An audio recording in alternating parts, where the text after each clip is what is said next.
Dalam data sejarah Nabi Muhammad SAW, tidaklah peradaban dipikul kecuali oleh generasi muda. 10 sahabat Nabi yang dijamin masuk surga, yang merupakan orang-orang awal: Abu Bakar, Umar, Utsman, Ali, Abdurrahman, Zubair, Talha, Abu Beda, Sa'id bin Mu'adz. Ketika 10 sahabat yang dijamin masuk surga ini, kita melihat data usianya sangat luar biasa dan istimewa. Berapa yang Anda bayangkan tentang usia mereka? Orang-orang awal yang ada di sekeliling Nabi dan kelak mereka semua pemimpin.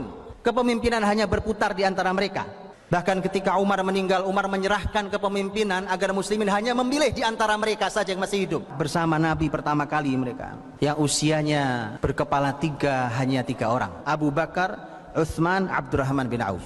7 orang di bawah kepala 3 usianya, bahkan 5 orang di bawah 20 tahun. Jadi kalau hari ini para ayah mengabaikan anak-anaknya yang usia di bawah 20 tahun, Anda ditanya di hadapan Allah Subhanahu wa taala, an umrihi fima afna wa an syababihi fima abla. Anda tak akan pernah bisa menjawab pertanyaan ini di hadapan Allah. Anda berikan mereka permainan, gadget yang melalaikan. Mereka habiskan waktunya malam harinya untuk kesia-siaan, bahkan naudzubillah untuk kemaksiatan. Anda tak akan pernah bisa menjawab pertanyaan Allah ini. Kemana dihabiskan usia mudanya? Kemana diselesaikan usianya?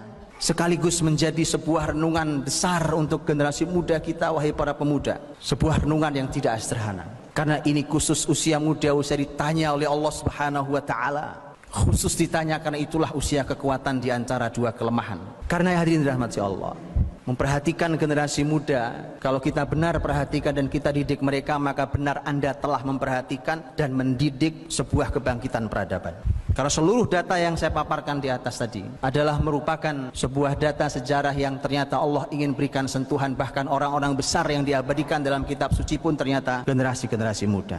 Karena kita sedang berebut dengan kebatilan. Kebatilan juga menyasar anak-anak muda. Kalau yang hak diam saja, maka anak-anak muda akan diambil oleh kebatilan. Karenanya mari kita berlelah-lelah. Karena yang batil pun siap berlelah-lelah. Karenanya mari kita keluarkan harta kita untuk didik mereka. Karena yang batil pun telah mengucurkan dana yang tidak kecil untuk menghancurkan generasi muda kita. Kalau lelah itu biasa, penat, perih, pedih biasa. Allah berfirman, in takunu ta'lamuna fa innahum ya'lamuna kama ta'lamuna wa tarjuna minallahi ma la yarjun.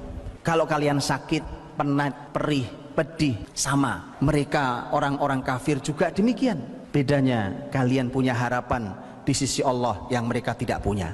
Kita harus berani melakukan itu.